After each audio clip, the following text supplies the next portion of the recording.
枕头就是死觉这样。好，多人歇不不累，厕所在哪里？还有 Messi， 谢谢这样 Messi。有没有很厉害哦？还要讲法文，哇，知道啊！国际化的哇，真的。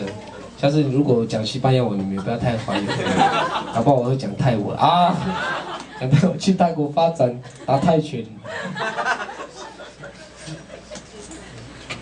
我就到法国常常被人家误会，真的很严重哎。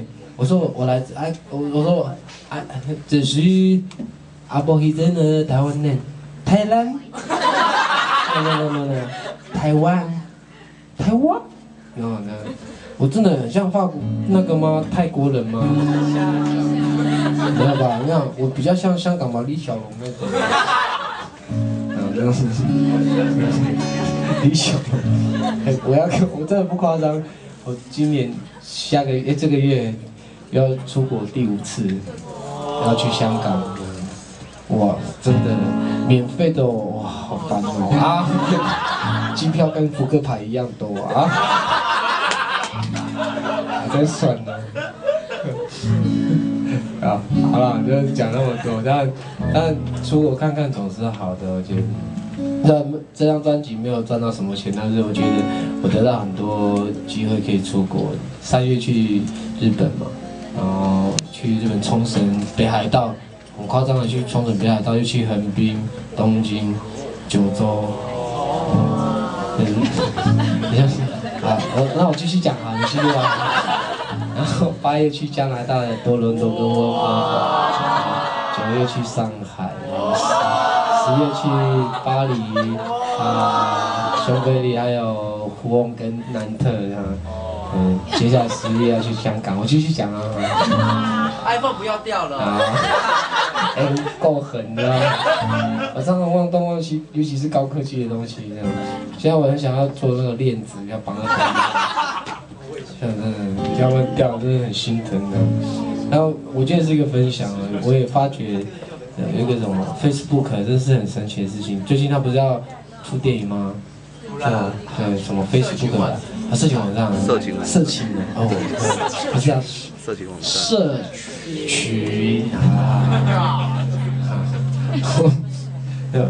我很想看一个18岁，然后23岁创办Facebook 的一个年轻人，他怎么有梦想去实现他的事情的。我觉得人生真的不可能。你看，平平凡凡一个不会打球的原住民小孩子。后来他会当歌星，还得金马奖最佳新人。现在发一张母语专辑，然后我觉得真的，我从来没有想到这样的事情的过程这样。我还可以，我家里负债，我还可以捐钱，你知道吗？还可以捐钱给部落，怎么会有这种事情呢？没有道理的。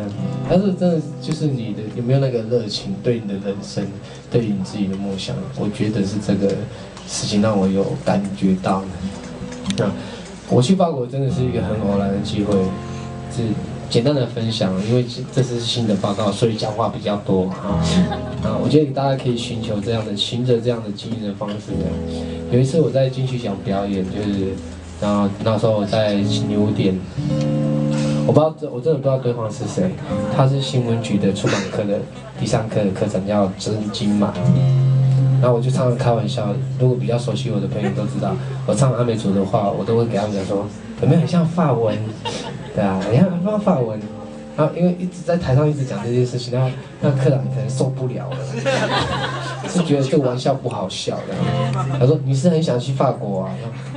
可是我就很真诚的告诉他，我真的很想去法国。对，有点就是开玩笑，但是又很想出国。真没有骗你，他的同学在法国，在胡翁想要办台湾文化节，电话一通打电话来，我这边有一个人选的，我不知道他是谁，他叫苏敏这样。因为我介绍我自己，我说我叫苏敏，你们一辈子的苏敏这样。他说他是一辈子的苏敏啊。他想要去法国，台湾节他说对方说没有预算。没关系，我们这边想办法，就让他去法国就好了。反正真的，我就去法国了。很夸张哎，没有钱哦，但是他们去想办法找钱。然后我后来去法国的身份居然是观光局的代言人。哦，哎不是，对啊，好像哦，而且是法国的，你知道吗？比较时尚一点点。然后去参加台湾在法国的国庆晚宴，然后还有法国的国际漫画展。跟法国的台湾文化节，就我在法国跑了4个城市，在那边待了2个礼拜这样子，刚好会碰到法国的。